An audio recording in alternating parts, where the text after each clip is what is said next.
நிறைய விஷயங்கள் அவங்களுக்கு சொல்லியிருப்பாங்க. இருந்தாலும் கோர்வையான சில விஷயங்களை குறிப்பாக ஒரு 8 விஷயம்.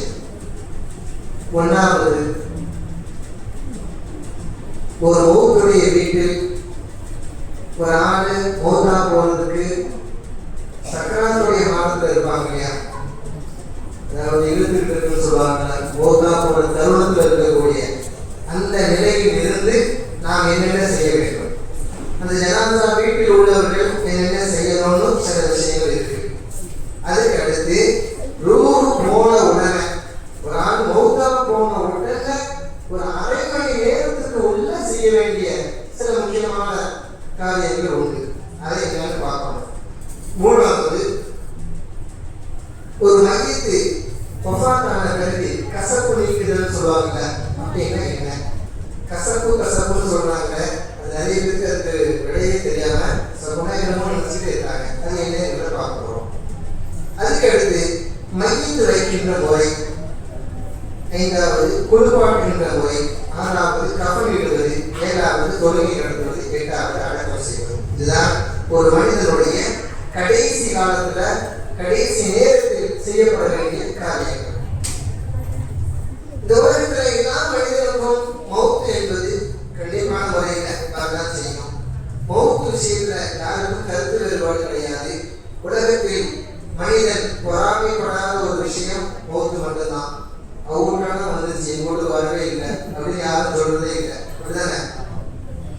யாருமே என்ன செய்யறது? இந்த தூரம் ஜனாசாவே உழக்கணும் அப்படின்னு யாரும் கவலைப்படுவாங்களா? இல்லை. மௌத்து விஷயத்துல மட்டும்தான் யாருமே என்ன செய்யறது இல்லை, பொறாமைப்படுறது இல்லை.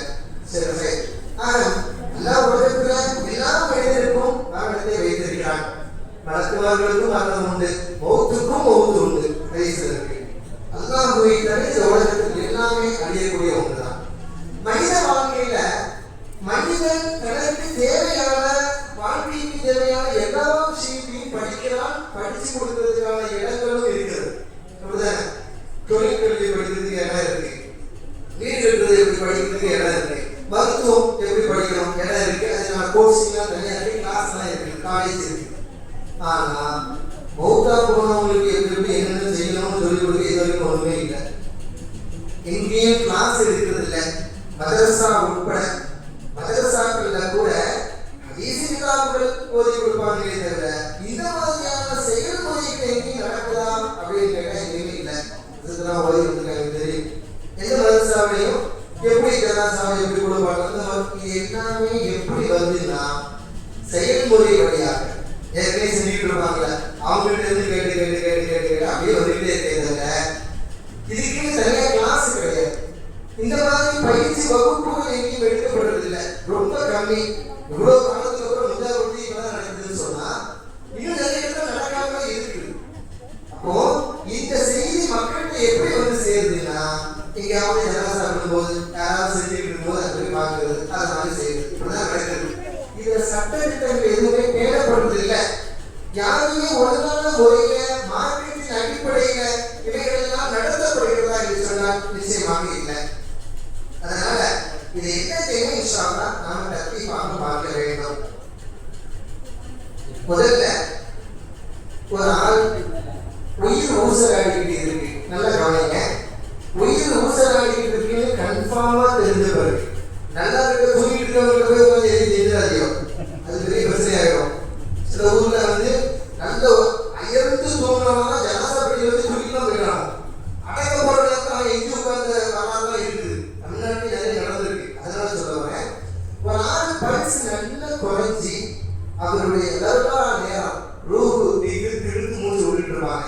அந்த மாதிரி தருணம்னு தெரிஞ்சா குடும்பத்தார்கள் செய்ய வேண்டிய விஷயம் என்னன்னு சொன்னா, அவர்கிட்டவே உட்கார்ந்து லா இலாஹ இல்லல்லாஹ் முஹம்மது ரசூலுல்லாஹ் என்ற கலிமாவை அவருக்காக விழுற மாதிரி சொன்னா போதும். 4 வீட்டுக்கு கேட்கிற மாதிரி சொல்லிடக்கூடாது. இன்னும் அது வந்து கலிமா சொல்லி கேட்டுட்டு அவங்களுக்கு 5 பேர் ஓடி வந்துருவாங்க.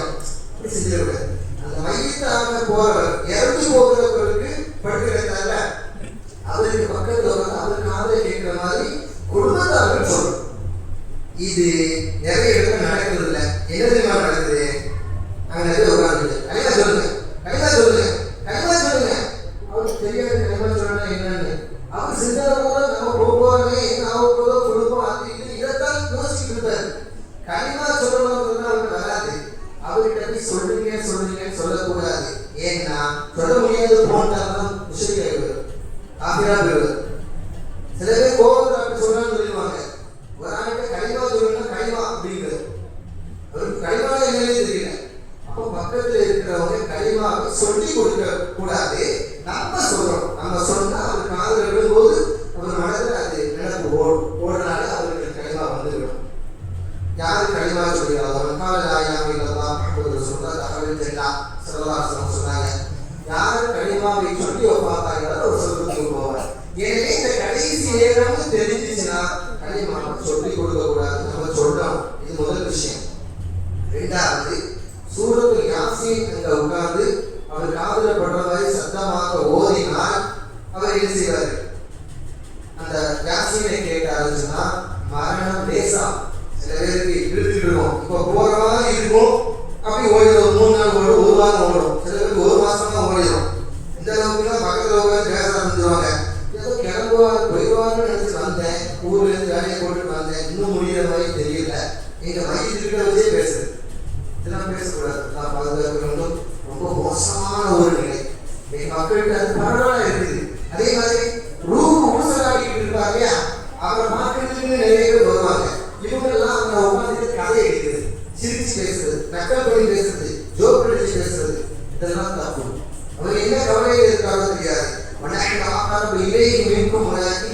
செய்வோம் எல்லாம் சொல்லலாம், நாம் உங்களுக்கு நெருக்கமாக இருப்போம், ஆனா கண்ணுக்கு தெரிய மாட்டோம், நீங்க எங்களை பார்க்க முடியாது. அப்போ இவர்கள் அப்படியே தேடிக்கொண்டே இருப்பார்கள். மலக்குமார்கள் கண்ணுக்கு தெரிவார்கள், மலக்குமார்கள் எல்லாம் பார்ப்பாங்க, இஸ்ராயல் பார்ப்பாங்க. இப்படிலாம் பார்க்கும்போது அங்க நின்றுட்டு பாப்பா எங்கதான் பார்க்கிறார், ஆமா அவங்கதான் பார்க்கிறார், அவர் யாரையும் பார்க்கல, அவர் மலக்க பார்த்துட்டு இருக்காரு, அவர் பயந்து பீதி அடைஞ்சு இருக்கிறாரு, நம்ம நிலைமை என்ன ஆகுமோ யோசிச்சுட்டு இருப்பாரு. அங்கே உட்கார்ந்துட்டு நம்ம சிரிச்சு பேசுறது, மையத்து வீட்டுல செய்யக்கூடாத ஒரு காரியம் சிரிப்பு. ஜனாசாவுக்கு போனா கூட நிறைய பேரை பார்க்கலாம், மையத்தை பார்த்து வெளியே வந்தவங்க என்ன எப்படி நல்லா இருக்கீங்களா அப்படின்னு சிரிச்சு பேசு. யாரோட சிரிக்கிறத பார்த்தா பக்கத்துல சொல்லுங்க, ஜனாசா வீட்டுல சிரிக்காதீங்க, அனுமதிக்கிறேன்னு சொல்லுங்க. ஆக மையத்து வீட்டு தவிர்க்கப்பட வேண்டிய விஷயங்கள்ல அது ஒண்ணு. முதல் செய்தி, ஜனாசா சம்பந்தமாட்டு களிமாவை நாம சொல்லி அவங்க சொல்ல வைக்கிறது ஒண்ணு. அங்கிருந்து யாசீன் ஓடுது, இந்த மாதிரி கதை. இது உயிர் ஊசலாடிட்டு இருக்கும்போது ஒரு ஆள் வஃபாத் ஆயிட்டாருன்னு நினைக்கிறேன். அதுக்கப்புறம் நடக்கிற கூத்து பெரிய கூத்துலாம் நடக்குது. நான் அதையும் சொல்றேன். அந்த ஒரு ஆள் மௌத்தா போன உடனே முதல்ல ஒரு அரை மணி நேரத்துக்குள்ள 30 நிமிடத்துக்குள்ள செய்ய வேண்டிய சில காரியங்கள் இருக்கு. அதை செய்ய தவறிட்டோம்னா அதுக்கப்புறம் செய்ய முடியாது. என்ன காரியம் தெரியுங்களா? ஜனாசா ரூஹ் போயிடுச்சுன்னு கன்ஃபார்ம் ஆன பிறகு நான் சொல்லிட்டு இருக்கேன், நீங்க சும்மா படுத்துக்காலாம் போய் ஏதாவது பண்ணிடாதியோ, அஜத்துல சொன்னாங்க நாடியெல்லாம் கட்டிங்கன்னா அது பிரச்சனையாக பாக்குறீங்க. அதனால உறுதியா ஜனாசா ஆகிட்டான்னு தெரியணும், அல்லது தெரிஞ்ச அவளை கூட்டு வந்து பார்க்கணும், பார்த்துட்டு என்ன செய்யணும், கன்ஃபார்ம் பண்ணணும். அதுக்கு சில அடையாளங்கள் இருக்கு, நான் அதை சொல்லி தருகிறேன். நீங்க அதை தப்பா யாரும் ஃபாலோ பண்ணிடக்கூடாது. அவங்க தான் இப்படி சொல்லிட்டு போனாரு, என்னால படிக்க போடக்கூடாது. அதனால நான் அதை சொல்லி தரல.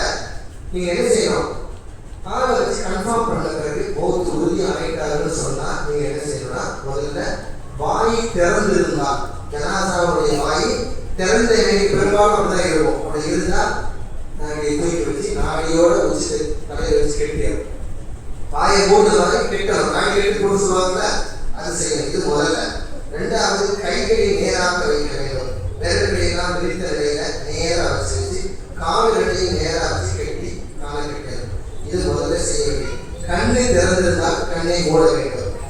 போது கண்ணு திறந்துருந்துச்சு, பார்க்க வரும்போது அந்த கண்ணை அப்படியே மூடி விட்டாங்க. கொஞ்சம் லேட் ஆச்சுன்னா கண்ணு மூடாது. அப்படி நீங்க என்ன செய்யணும், கண்ணை கசக்கி விடும்.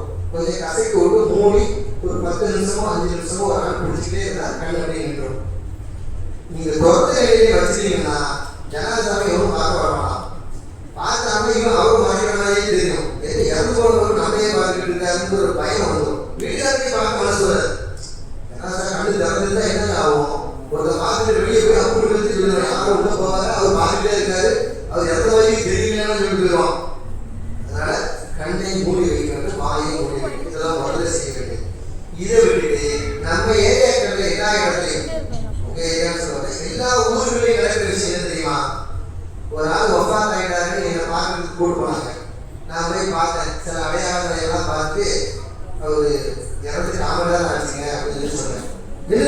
போயிட்டாரா அப்படின்னு ஒரு சத்தம் போனாங்க. மொத்தத்திலே குடும்பத்தில் ஒரு 6-7 பேர் தான் நிற்கிறாங்க. 50 பேர் ஆம்பளை பொம்பளை எல்லாமே அடிச்சு விரட்டு ஓடிட்டாங்க. புதுசா போயிட்டாரு சொன்னோடனே அங்கே ஓடிட்டாங்க. எங்கடா போனாங்க நானும் தெரிஞ்சுக்க ஒவ்வொரு மூலையிலும் ஒவ்வொரு உட்காந்து அழுத ஆரம்பிச்சான். ஏங்க வாங்கினாங்க மையத்தை செய்ய வேண்டியதை செய்வோம், போங்க அவரே போயிட்டாரு உட்காந்து அழுகுறாங்க. இப்படி சில இடத்துல நடக்குது. இன்னும் சில இடத்துல எப்படி கேட்டீங்கன்னா மௌதா போயிட்டாருன்னு சொன்ன உடனே செல்வத்துக்கு ஓடிடலாம். தெருவுக்கு நின்று ஊராக மெசேஜ் அவருக்கு மாமாவுக்கு சொல்லுவாங்க, யாருக்காவது சொன்னாங்க சொல்லிட்டு பேசுவாங்க இருக்கான். இது நிறைய நடக்குது.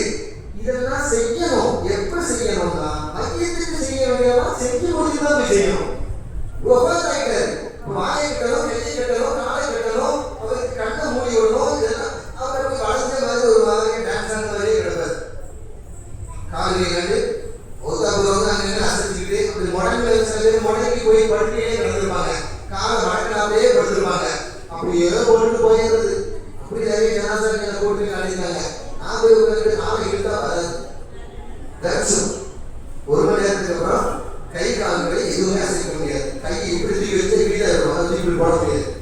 சந்தூர் வீட்டை எடுத்து வைக்காம சில ஊரை நினைச்சாலும் பிடிச்சி இழுத்து ஓடிச்சு வச்சாராம். இதான் விஷயம். இந்த மாதிரிலாம் அநியாயங்கள் நடக்குது. ஒரு ஜனாசா வீட்டில் ஒரு ஜனாசா ரூம் போன உடனே அதை சீர்படுத்த வேண்டும். அந்த வேலையை தான் முதல்ல செய்யணும். எல்லாம் நல்ல யாரும் வச்சுங்க.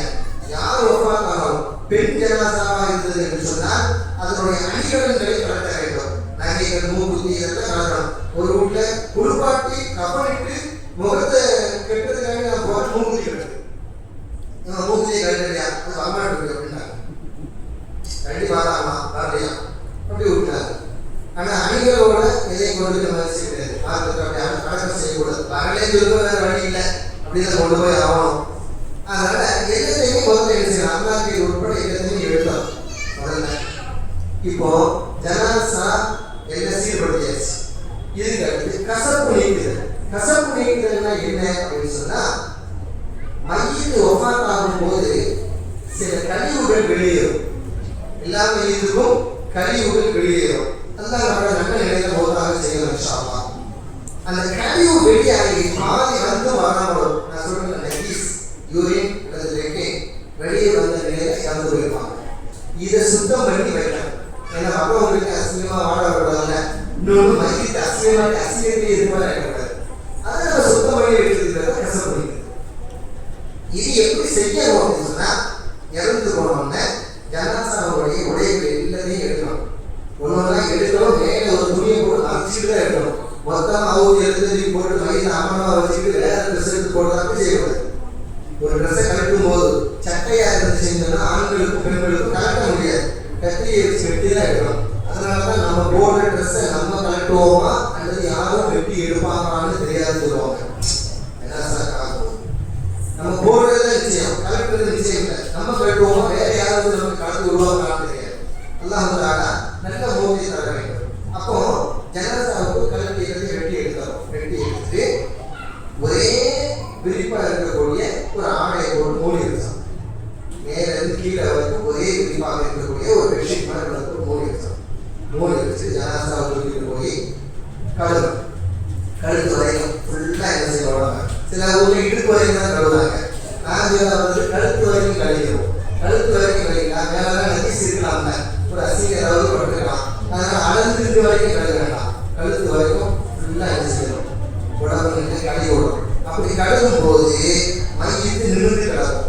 நம்ம கழுவும் போது 3 முறை ஜனாசாவை கடலில கை வச்சு ஷோல்டர் பிடிச்சிட்டு ஒரு 3 பேர் சேர்ந்து தூக்கணும். தூக்கணும் தலைவரை தூக்கிடக்கூடாது. அப்படி தூக்க சொல்லுவாங்க. உட்கார அடைக்கணும். மையத்தை படுத்த நேரத்தில் மையத்தை கால் நீட்டிட்டு அப்படி உட்கார்ற மாதிரி நிறுத்தணும். நிறுத்தும் போது எவ்வளவு முடியுதோ அவ்வளவுதான் நிறுத்தணும். சில உடம்பு அப்படி செட் ஆகிட்டு போன வைத்து இருக்கும். இதுதான் நிறுத்த முடியாது. நீங்க நல்லா வச்சு தூங்கினா கட்டணம் ஒழிஞ்சிடும். அப்படி செஞ்சிடக்கூடாது. அப்ப என்ன செய்யணும்னா முடிஞ்ச வரைக்கும் நாம் மெதுவாக நிறுத்த வேண்டும். நிறுத்திட்டு வயிற்றை என்ன செய்யணும்னா நல்லா கசைக்கு கிணஞ்சு விடணும். வயிறு நல்லா என்ன செய்யணும், அமுக்கணும். அடி வயிற்றுல இருந்து ஃபுல்லா என்ன செய்யணும், அமுக்குனீங்கன்னு சொன்னா அந்த மலம் கொஞ்சம் நுனியில இருந்திருக்கும் இல்லையா, அதெல்லாம் வெளியேறும். யூரின் கொஞ்சம் நின்றுட்டு இருந்துச்சுன்னா அந்த யூரின்லாம் ஃபுல்லா வெளியேறும். இந்த கழிவுகள் எல்லாமே சுத்தமாக வெளியே வந்துடும். அப்படி அமுக்கும் போது சில நேரத்தில் வாய் போடணும். ஏர் வெளியேறும். ஏர் வெளியேறும் போது ஜனாசா அப்படி வாயை போடணும். அப்படி ஒரு ஊரில் பிறந்து அமுக்கு விட்டு ஓடிக்கணும். அதுக்கு வாய் போடுற விட்டு ஓடிக்கணும். நான் அதை சொன்னா விட்டுட்டேன். அதை சொல்லிடணும். அமுக்கும் போது வாயெல்லாம் தொடருங்க அப்படின்னு சொல்லிடணும். திடீர்னு ஒரு சவுண்ட் வரும். ஏன் போடுறாங்கன்னு ஓடினான். இதெல்லாம் முன்னெச்சரிக்கையா தெரிஞ்சு வச்ச நேரத்தில் அது பயம் வராது. அதுக்காண்டி சொல்லுவாங்க. இப்போ நீ அமுக்கும் போது வாய் வழியா அப்படி ஏதாவது குடிச்சு போது அப்படின்னு அது நிறைய நின்றுட்டு இருக்கும். இங்க அமுக்கணும்னா சவுண்ட் வரும், காத்து போகும். இந்த மாதிரியான சில அசோசியேஷன் நிறைய ஏற்படும். இதெல்லாம் தெரிஞ்சு வச்சோம். தெரிஞ்சு வச்சா ஒரு பயமோ அச்சமோ இருக்காது. அதே மாதிரி அமுக்கும் இப்படி காலம் தூக்கும். இங்க ஏர் போகுது, ஏர் அமுக்கும் இப்படி தூக்கும். அதனால அவர் உயிரோடு இருக்காரு யாரும் நினைச்சிடக்கூடாது. இதெல்லாம் பண்ணி குடிச்சு நஜீசெல்லாம் வெளியே எடுத்து ஒரு சின்ன துண்டு கட்சி மாதிரி ஒரு துணியை இடத்துல சுத்திக்கிட்டு அதோடைய மருத்துவ உறுப்புகளை கழுவணும். பாத்ரூம் போன இடத்தா பாத்ரூம் குழந்தை பாத்ரூம் போன எப்படி கழுவோம் அந்த மாதிரி ஒரு ஆள் துணி வச்சு தேய்ச்சி கழுவணும். கழுவி எடுத்து நஜீஸ்லாம் சுத்தம் பண்ணி விடணும். இன்னொரு 3 தடவை எல்லாம் தூக்கி ஆகணும். அவங்க எடுத்து தூக்கி போட்டுட்டு முன்னாடி இந்த 2 கவட்டா பகுதி அதெல்லாம் மறைவான தண்ணி படாத பகுதி காலை கொஞ்சம் விரிச்சு வச்சு 2 கவட்டா பகுதியிலையும் துணி வச்சு தேய்க்கணும். இதை யாரும் செய்யணும்னு சொன்னா பிள்ளைங்க இருந்தா பிள்ளைங்க செய்யணும். ஆண் மையத்துக்கு ஆண் பையனோ பெண் மையத்துக்கு பெண் பிள்ளையோ முதலில் பெற்றெடுத்த பிள்ளைகள் செய்ய வேண்டும். ஏனென்று சொன்னா ஒரு ஜனாசா உயிரோடு இருக்கும்போது அதனுடைய மர்மஸ்தானங்களை அடுத்தவர்கள் பார்ப்பதற்கே அனுமதிக்காது. தொட எப்படி அனுமதிக்கும்? யாரோ அசத்து கை வச்சு கழுவர், அதுக்கு கூச்சமா இருக்கும். ஜனாசாவுக்கு உணர்வு உண்டு. ஏதோ மையத்து போதா கிடையாது, நம்ம என்ன செய்யலாம் தெரியாதுன்னு சொல்லக்கூடாது. அது உணர்வு இருக்கும். அப்ப யாரு நம்மளுக்கு கழுவுற சுத்தம் பார்க்கணும். இதெல்லாம் சொல்லி கொடுக்காம ஒரு போதா வேணாலும் அவன் பிள்ளைய வளர்க்க தோல்வி வேணாலும் இருக்கும். பிள்ளை வளர்க்கிற பிள்ளைங்க சொல்லி வைக்கணும். வயசுக்கு வந்த பையங்க பிள்ளைங்கிட்ட பேரண்ட்ஸ் சொல்லி வைக்கணும். எனக்கு இறுதி சடங்குகளை நீதான் செய்யணும். மாட்டு மதத்துல இருக்குங்க, இந்து மதங்கள்ல கிறிஸ்துவ மதங்கள்ல இதெல்லாம் இருக்குது. கடைசி சடங்கு ஈவ சடங்கு பெற்ற பிள்ளை தான் செய்யணும். கொட்டி வைக்கிறவங்க எனக்கு கொட்டி வைக்கிற ஒரு ஆண் பிள்ளை வேணும் சொல்றாங்கல்ல, அவங்க இருக்குது. நம்ம ஜனசமா அடிச்சுட்டு ஓடிடுறாங்க, யாருமே வரமாட்டாங்க. அதுக்கு 3ஆம் வருஷம் ஒரு ஆளை கூட்டு வந்து சுத்தரியை சொல்றாங்க, கூப்பிட்டாலும் வரமாட்டாங்க. நான் வரமாட்டேன், எல்லாம் கூடாதியோ அப்படின்னு சொல்லி ஒதுக்குற பிள்ளைங்க நிறைய இருக்காங்க. பார்க்க வேண்டும். நம்ம ஒதுக்குனா நாளைக்கு நமக்கு நம்ம பிள்ளை அப்படிதான் ஒதுக்குவோம். அப்ப நம்ம பிள்ளைங்க சொல்லி வைக்கணும். எப்போ பார்த்தாலும் போறோம், நான் பார்த்தாலும் எனக்கு எல்லா விஷயங்களும் நீதான் செய்ய வேண்டும். ஆம்பளை பிள்ளையாக இருந்தால் தொழுது வைக்கின்ற அளவுக்கு தகுதியை உண்டாக்க வேண்டும். அப்படின்னா ஆன்சா வரணும். ஆய்வாளர்கள் சொல்ல முடியும். இல்லைன்னா பழையாசத்துக்கு சண்டை வந்துடும். யாரோ வந்து தொழில் எப்படி தொழுவாங்களா இந்த பிரச்சனை வந்துடும். அவர் ஆய்வா இருந்தா அஜயத்தை கேட்டு எங்க அப்பா நான் தொலை வைக்கிறேன். தொழுது வைக்கிற அளவுக்கு பிள்ளைகளை நீங்கள் உருவாக்க வேண்டும். உங்களுக்கான ஜனாசா குழுப்பானவை பிள்ளைங்க செய்யணும்னு சொல்லணும். அப்போ சொல்லி வைக்க வேண்டும், வசதி செய்து வைக்க வேண்டும். ரசூலுல்லாஹி ஸல்லல்லாஹு அலைஹி வஸல்லம் அவர்கள் தங்களுடைய இறுதி காலகட்டத்திலே ஹஜ்ரத் அலி ரலியல்லாஹு அன்ஹு அவர்களை கூப்பிட்டு என்னை நீங்கள் தான் குளிப்பாட்ட வேண்டும் என்று சொன்னார்கள். உங்களை நான் தான் குளிப்பாட்டினேன். குழந்தையாக பெற்றெடுத்து ரத்தத்தோடு எங்களுக்கு தந்தபோது அந்த குழந்தையை நான் தான் கழுவினேன். எனவே என் ஜனாசாவை அலிதான் குளிப்பாட்ட வேண்டும் என்று ஸல்லல்லாஹு ஒரு வசிய செய்தார். இந்த மாதிரி வசிய செஞ்சிருப்போம். இதை என் பிள்ளை தான் செய்யணும், இப்படிதான் செய்யணும், அப்படிதான் செய்யணும்னு வசீது செஞ்சா முதல்ல வசீது செஞ்சாங்க. ஒரு நாள் அஜத்து தான் செய்யணும், வசீது பண்ணிட்டு அஜத்து தான் செய்யணும். பையன் வரக்கூடாது. பையன் உள்ள இல்லை. வசியத்துக்கு முக்கியத்துவம் கொடுக்க வேண்டும். வசியத்து என்று சொன்னால் மரணத்துக்கு முன்னாடி இன்னென்ன காரியங்களை செய்ய வேண்டும். எனக்கு ஜனாசா ஊர்லேயே இருக்கிற பெரிய ஆணையம் தான் தொலை வைக்கணும்னு மாதா சொல்லிட்டு இறந்துட்டாங்கன்னா அவரை தேடி பிடிச்சி கொண்டு தொலை வைக்க வைக்கணும். வசியத்து என்ன சில பேர் கவுரை என் ஜனாசா நீங்க தான் வாங்கி வைக்கணும்னு சொன்னாங்க. அந்த ஆட்களுக்கு நம்ம வசியத்தை நிறைவேற்றோம். அப்ப அந்த மாதிரி யார் வசியம் செஞ்சாங்களோ அவங்க முதல்ல வரணும். 2வது அந்த இடத்துக்கு யார் வருவாங்கன்னா பெற்றெடுத்த பிள்ளைங்க. 3வது ரத்த பந்தம். இதெல்லாம் போன பிறகு யாருமே இல்லைன்னா தான் வெளியில உள்ள ஆட்கள் ஊருக்காக ஜமாத்துக்காக இவங்கெல்லாம் வந்து செய்யணும். நான் சொன்ன மாதிரி எங்கேயாவது நடக்குதா? இல்ல. இந்த நடைமுறையே இல்ல. எடுத்த உடனே அதுக்குன்னு ஒரு ஆள் வச்சிருக்காங்க. சில ஊருக்கு சம்பளத்துக்கு ஆள் இருக்காங்க. அவங்கள கூட்டு வந்து என்ன செய்யறாங்க? குடும்பாட வைக்கிறாங்க. கூடுமா கூடாதான் நான் பேசுறாங்க. ஏற்றம் இது. இந்த ஏற்றம் இல்லை. என் ஜனசாவ என்னுடைய மர்மஸ்தானங்கள என் முன்னால கையால தொட்டு கழுவணும் நான் விரும்புகிறேன். ஏன்னா கடைசி நேரத்தில் சில பேர் படுத்த படுக்கையா இருக்கும்போது பிள்ளைங்கள இருந்து அவங்க பெட்லேயே பாத்ரூம் போகும் சுத்தம் பண்றதுலாம் யாரு? சொந்த பிள்ளைதான் பண்றான். சில பேர் அதுக்கு கூட நர்ஸா போட்டு விடுவாங்க. அந்த விஷயம் நான் பாதுகாக்கணும். அப்போ குடுப்பாற்ற வேலையை முதல்ல நம்ம என்ன செய்ய வேண்டும்? பிள்ளைகளுக்கு தான் முக்கியத்துவம் கொடுக்க வேண்டும். அபூபக்கர் சித்திக் ரலியல்லாஹு அன்ஹு அவர்கள் தங்களுடைய மகள் அஸ்மா ரலியல்லாஹு அன்ஹா அவங்ககிட்ட நீதான் என்னை குடுப்பாற்ற வேண்டும் என்று வசியத் செய்தார்கள். பொம்பளை அனஸ் ரலியல்லாஹு அன்ஹு அவர்கள் தன்னை முஹம்மது இப்னு சீரீன் ரஹ்மத்துல்லாஹி அலைஹி பெரிய மாமேதை சஹாபி தாபிஈன்கள் உள்ளார். அவங்க தான் இந்த குடுப்பாற்றவங்க அனஸ் ரலியல்லாஹு அன்ஹு சஹாபி வசியத் செய்து போனாங்க. இப்படி வசியத் செய்தால் முதல்ல வசியத்து இல்லை என்று சொன்னால் குடும்பத்தார் குடுப்பாற்றதுக்கு முன்னாடி நம்ம செய்ய வேண்டியது ஜனாசாவை முதல்ல நெஞ்சில படுக்க வச்சுட்டு வெள்ளை துணியை போட்டு நிறைய இடத்துல கொடுப்பாட்டாங்க. அது பெரிய தப்பு. ஆணாக இருந்தாலும் பெண்ணாக இருந்தாலும் வெள்ளை துணி போட்டு குளிப்பாட்டுறதுக்கு யாரும் அனுமதியா இருக்கு. ஏன்னு சொன்னா வெள்ளை துணியை போட்டு யாராவது குற்றாலத்தில் குளிப்பீங்களா? அருவி மாசு ஆத்திரங்களை குளிப்பீங்களா? குளிக்க மாட்டாங்க. தண்ணி கூட இறக்கவங்க உடம்பு கண்ணாடி மாதிரி வெளியே தெரியும். அது அசிங்கமா இருக்கும். ஒரு கலர் துண்டு ஒரு கலத்த துண்டை விழுந்திருந்தா நம்மளுடைய மர்மஸ்தானத்துக்கு வெளியே தெரியாது. அசிங்கமா இருக்காது. அதெல்லாம் அந்த மாதிரி ஜனாசாவுக்கு கலர் துணி போட்டு தான் கொடுப்பாங்க.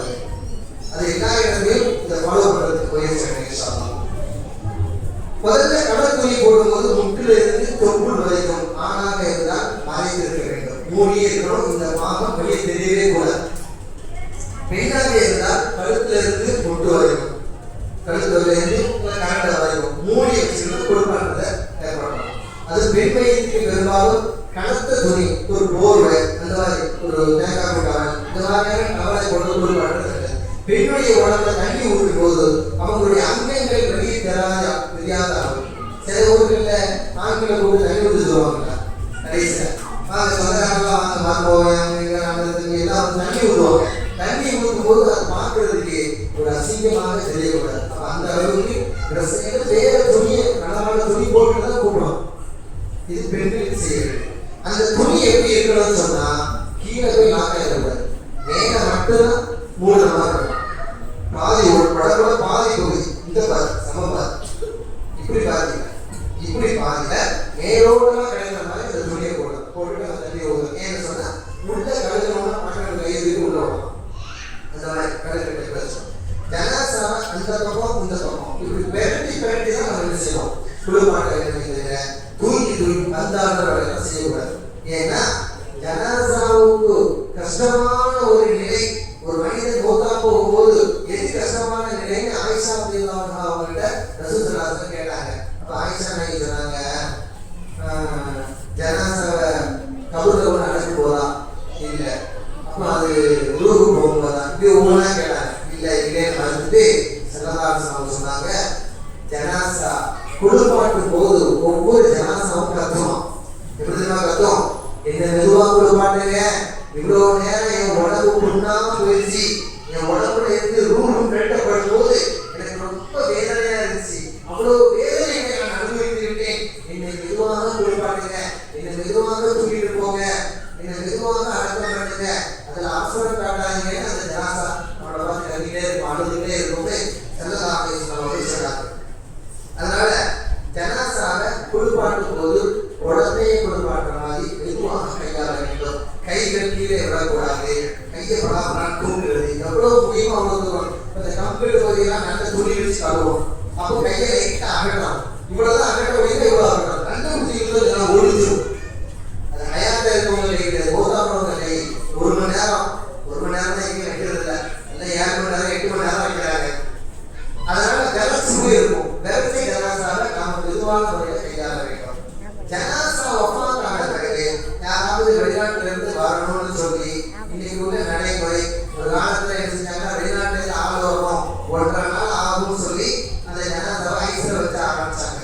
அப்படி பழகி இன்னைக்கு மௌத்தா போனாலே பந்தா போடு டீ கேன்னு சொல்லி ஐஸ் பண்ணிக்கு சொல்லு.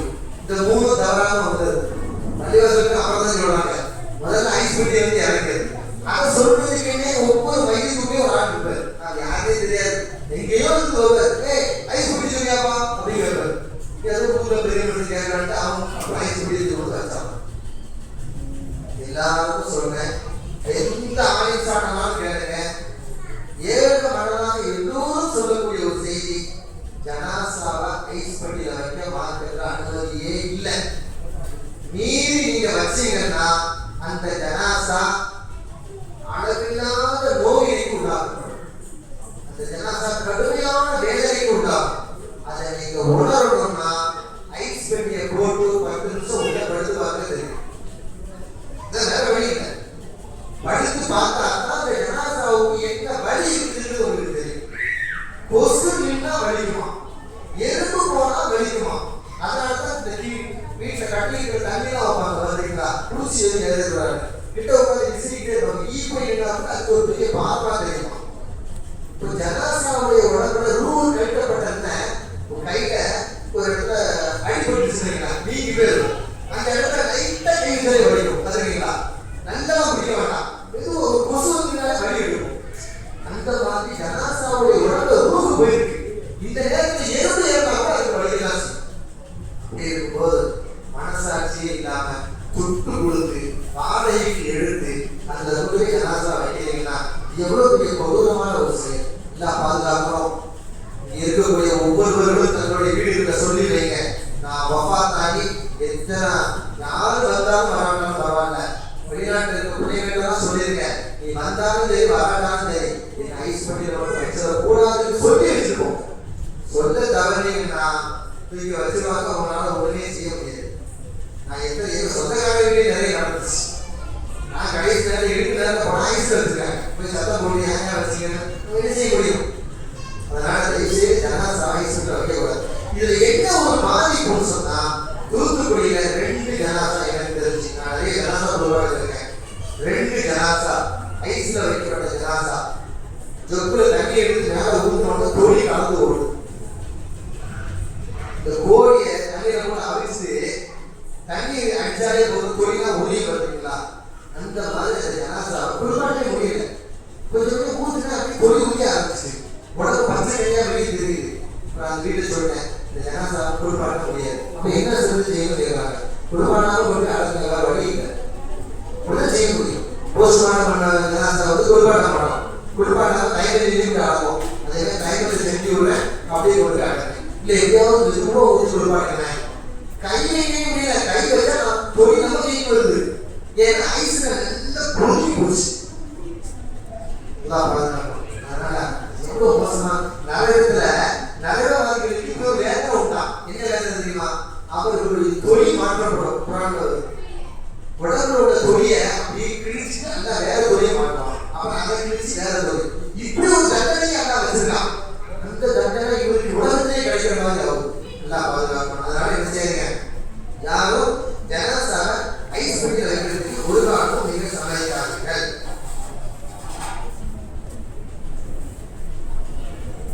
இது ஜனாசாவுடைய 2வது நிகழ்வு. ஜனாசா விழுந்துருச்சு யாராவது உங்களுக்கு தகவல் சொன்னா, நல்லா இருந்தாரு அதுக்கு போயிட்டாரா அப்படியா அப்படின்னா எதுவும் கேட்காது. ஒரு முஸ்லீம்கிட்ட வந்து ஒரு ஆண் ரூபு பிடித்து ஒப்பாத்தாங்கிறாருன்னு சொன்னா நீங்கள் உடனே இன்னா இல்லாஹி இன்னா இலைஹி ராஜிஊன் என்ற அந்த தாரக மந்திர குர்ஆன் வசனத்தை நீங்கள் ஓத வேண்டும் என்பது இந்த மார்க்கம் நமக்கு சொல்லி தந்த நடைமுறை. ஒரு செய்தி கேட்ட உடனே என்ன செய்யணும், இன்னா இல்லாஹி இன்னா இலைஹி ராஜிஊன் சொல்லணும். இதுக்கு அர்த்தம் என்ன தெரியுமா, அர்த்தத்தை கேட்டா நிறைய பேர் சொல்ல மாட்டீங்க, அது வேற விஷயம். நீங்க போயிட்டீங்க, உங்களுக்கு பின்னாடியே நாங்க வருவோம் அப்படிங்கறத இதுக்கு அர்த்தம். நான் சொல்லுவீங்களா, சொல்லதான் செய்யணும். அதான் சொல்ல சொல்லி மார்க்கம் நமக்கு சொல்லி தந்திருக்கு. அந்த அடிப்படையில இன்னாலில்லாஹி இன்னாலில்லாஹி ராஜிஊன் என்பதை நாம் முதலாவதாக சொல்ல வேண்டும். சொல்லிட்டு ஜனாசாவுக்கான காரியங்களை நாம் ஈடுபட வேண்டும். நீண்ட நேரம் ஒரு ஜனாசா வைக்க வேண்டிய ஒரு நிலை ஏற்பட்டது அப்படின்னு சொன்னா, ஒரு ஆள் வெளிநாட்டுல இருந்து வரணும், நாளை காலையில தான் எடுக்கணும், இன்னைக்கு காலையில இறந்துருக்காரு, நாளை காலையில தான் எடுக்கணும், என்ன செய்யறது அப்படின்னு சொன்னா தவிர்க்க முடியாத சூழ்நிலை வைக்க வேண்டும் என்று சொன்னார். அந்த ஜனாசாவுடைய வயிற்று பகுதியில ஒரு 2-3 கிலோ கல் உப்பு வாங்கி ஒரு வெள்ளை துணியில வச்சு, வெள்ளை துணியில வச்சு வயிற்றுக்கு மேல மழை மாதிரி குடிச்சு வைக்க கூடாது. வரவங்க மாமா என்ன வயிறு கூட விழுந்துருங்க, அவனுக்கு பேச முடியாது. அதனால அதை காட்டமா ஆக்கி அந்த உப்பை என்ன செய்யணும், வயிற்றுல வெளியே தெரியாத அளவுக்கு பார்த்து வச்சோம். வச்சுட்டீங்கன்னு சொன்னா வயிறு மேல உப்பாம ஊர் இல்லையா, அந்த ஊறுதல் இல்லாமல் ஒண்ணு.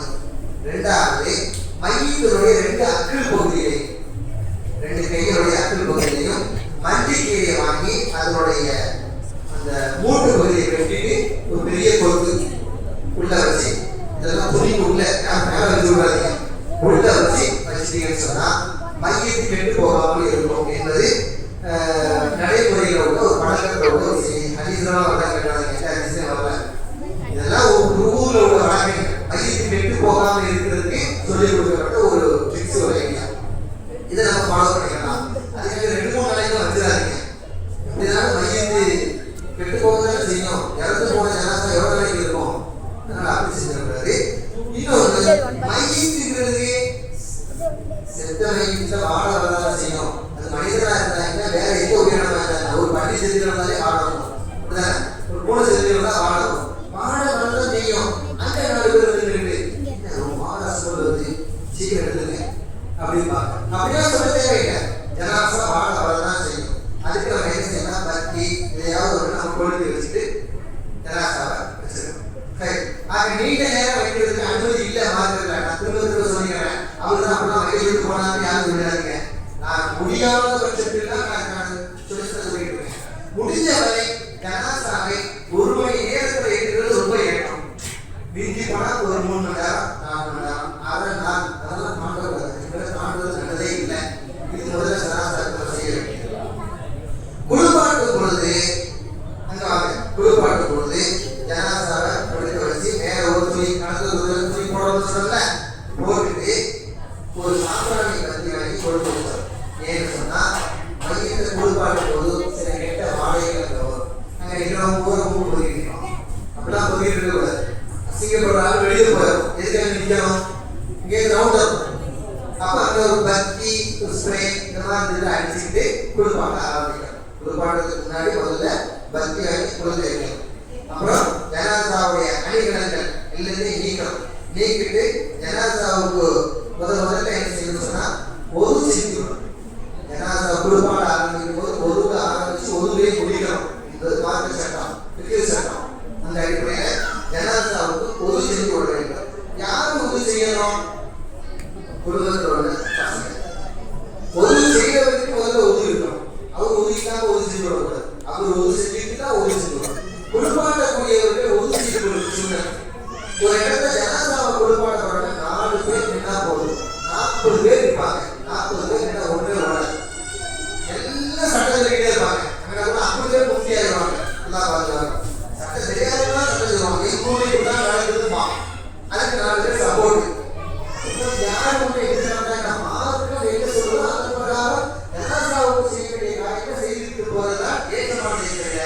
நீங்க ஒவ்வொரு நடைமுறைகளை பார்க்கணும் அவசியம் இல்லை.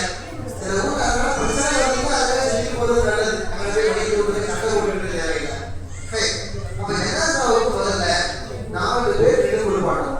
குளிப்பாட்டத்துக்கு முன்னாடி அந்த தலைப்பகுதியில உள்ள கட்டில தலைப்பகுதி இருக்குல்ல, அந்த இடத்துல 2 செங்கல் வச்சு மையத்து மாற்றமா இருக்கும். தலை ஏற்ற மாட்டோம், கால் பகுதி இறக்கமாக இருக்கும். தண்ணி ஊற்றுனா அப்படி ஓடும். அந்த மாதிரி வச்சுக்கிட்டு நம்ம குளிப்பாட ஆரம்பிக்கிறோம்.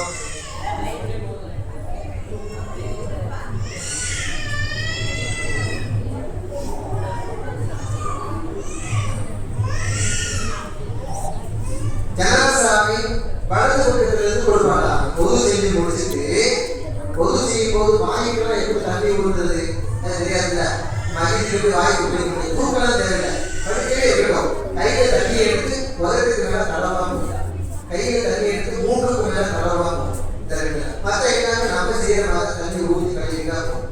இந்த தண்ணி மொண்டு ஊற்றினாலும் சரி, ஓஸ் போட்டு பைப் ஊற்றி குடிச்சிட்டாலும் சரி, நமக்கு எது வசதியோ அதை செஞ்சுக்கலாம். மொண்டு ஊற்றி தான் ஆகணும் அப்படின்னா மாற்றது சட்டம் கிடையாது. அந்த ஒரு பக்கெட் தண்ணியில மட்டும் இழந்த இலையை போட்டு வச்சு அதை கடைசியில் ஊற்றி குளிப்பாடுறது சொன்னது. அல்லது சில ஊர்களில் சூடா வச்சிருப்பாங்க கற்பூரத்துல, இதை வாங்கி தண்ணியில காய்ச்சி ஷாப்பி வந்து கற்பூரம் ஊற்றி குளிப்பாடுறது சொன்னது. அந்த அடிப்படையில் இதை வச்சு குளிப்பாடுங்க. இன்னும் சில இடத்துல சந்தோஷ எண்ணெய் கடைசியாக ஊற்றி குளிப்பாங்க. ஒரு வாரத்துக்கு செஞ்சுக்கலாம். அப்போ மனசுக்கு தண்ணி ஊற்ற ஆரம்பிச்சு மேலே இருந்தால் ஊற்றணும், கீழே ஊற்றி வரக்கூடாது. கீழே ஊற்றுறது குடி மேலே மேலே இருந்து ஊற்றி என்ன செய்ய வேண்டும், எல்லா பக்கமும் நனைஞ்ச பிறகு எந்தெந்த ஊர்ல என்னென்ன நடைமுறை இருக்கிறதோ, நம்ம தூத்துக்குடியில வந்து சேக்கா, ஷாம்பு, அதுக்கடுத்து சந்தனம், பன்னீர், இந்த 4 வச்சு கொடுப்பாங்க. மேலப்பாளையம் எங்கள் ஊர்ல எப்படி கேட்டீங்கன்னா ஒன்லி சோப்பு மட்டும்தான். சோப்பு மட்டும் போட்டு சோப்பு நறுக்குவாங்க. சில ஊர்ல புல்லுன்னா நறுக்கி போட்டு ஆள் வந்து காத்திக்கிட்டே இருப்பாரு. சில ஊர்ல மிக்சியில் கூட அடிச்சிடறாங்க. இதெல்லாம் தேவையில்லை. ஷாம்பு வச்சு குளிப்பாட்டிடலாம். நமக்கு தேவை குடிநீர் ஐட்டங்களில் உள்ள சுத்தப்படுத்தக்கூடிய ஜாமான் வச்சு குளிப்பாட்டு சட்டம். அது சோப்பா தான் இருக்கணும்னு மாற்ற சட்டம் கிடையாது. நான் ஏன் இது சொல்றேன்னா, இந்த சோப்பை வெட்டி போட்டு தண்ணியில ஊற வச்சாங்கன்னா இதை தூக்கி போட்டு குளிப்பாட்டும் போது அதுக்கு ஒட்டி ஒட்டி அதை சொல்லி எடுக்க முடியாது. அதுக்கு ஷாம்பு பொடியை ஈஸியாக கொடுத்துரும். அதே மாதிரி கூட சொல்லுவாங்க சீக்கா, பணமான பொடி, இது எது முன்னாடி எது பின்னாடி அதெல்லாம் ஒன்றும் பிரச்சனை இல்லை. எந்த முறையை செஞ்சுக்கிட்டாலே ஜனாசாவை சுத்தமான முறையில் குளிப்பாட்டி எடுக்கணும். இந்த ஜனாசாவை குளிப்பாட்டும் போது 3 தடவை தூக்கிட்டு நிற்க முடியாது. ஏன்னா உடம்பு வளர்ச்சி இருக்கும். நீங்கள் தூக்கிட்டு மொத்தம் எழுதிட்டு ஜனாசா அப்படிலாம் சொல்லிடக்கூடாது. அதுக்கு எழுதி எவ்வளோ முடியுமோ அவ்வளோ இருந்தா போதும். தூக்கிட்டு லைட் அப்படி கொடுப்பாங்க. நமக்கு முடியலன்னா விட்டாங்க. சில உடம்பு கொழுப்பு உடம்பா இருக்கும், அட்டாக் பேஷண்ட் இருப்பாங்க. அட்டாக்ல இருந்தால் உடம்புல போகிற ரத்தம் ஃபிட்டாகிட்டு இருக்கும். நீங்கள் ஆம்பளைன்னா எல்லாரும் ரத்தம் வந்துட்டே இருக்கும். அதுக்காக உடம்பு பார்த்து பதமாக செய்யலாம். நான் சொல்றது எல்லாத்துக்கும் செஞ்சிடக்கூடாது. எங்கே எது சாத்தியப்படுதோ அந்த அழைப்பு தோறும் பக்குவமாக செஞ்சு கொள்ள வேண்டும். சரி, இப்போ ஜனாசாவை நல்ல குளிப்பாட்டிச்சுலாம். இப்பவும் அப்படிதான் மர்மஸ்தானங்களை சுத்தம் செய்கிற பொழுது கையில துணி வச்சுக்கணும். ஒரு ஆள் க்ளோஸ் போட்டு க்ளோஸ் வச்சு பண்ணுறேன். க்ளோஸ் வச்சா மார்க்கெட்டில் பண்ணக்கூடாது. துணி வச்சு செய்யறதுதான் சொன்னது.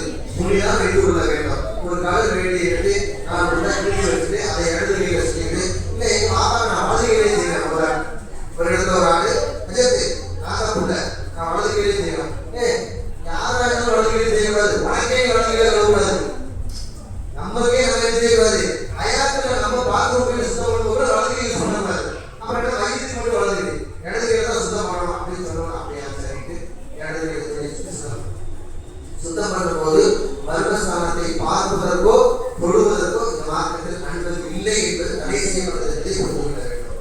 அங்கேயே பார்த்து துணி வழங்கா தெரியுதா அப்படின்னா பார்க்கக்கூடாது.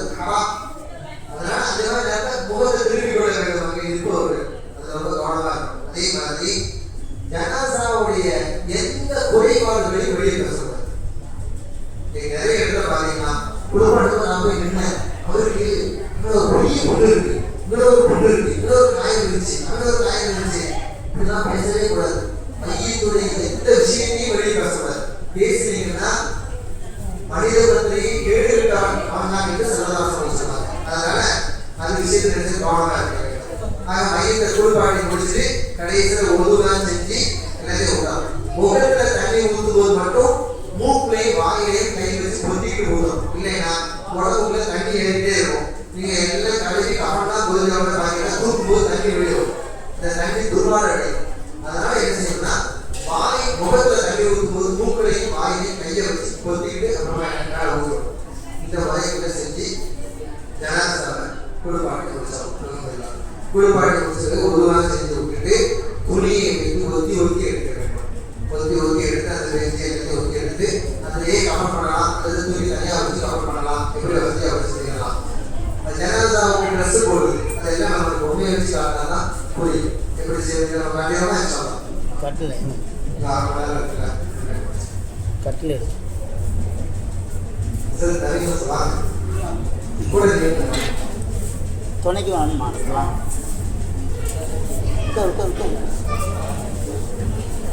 நடுவில் போடுமா நாத்தமாக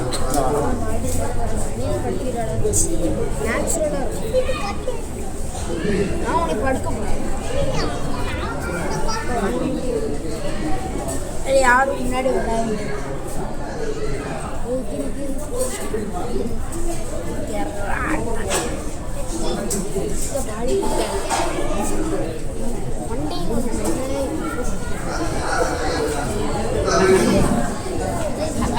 கை உடஞ்சிட்டு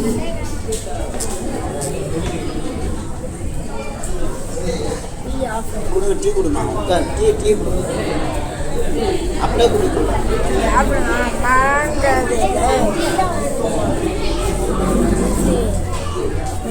நிறுத்துற இதில்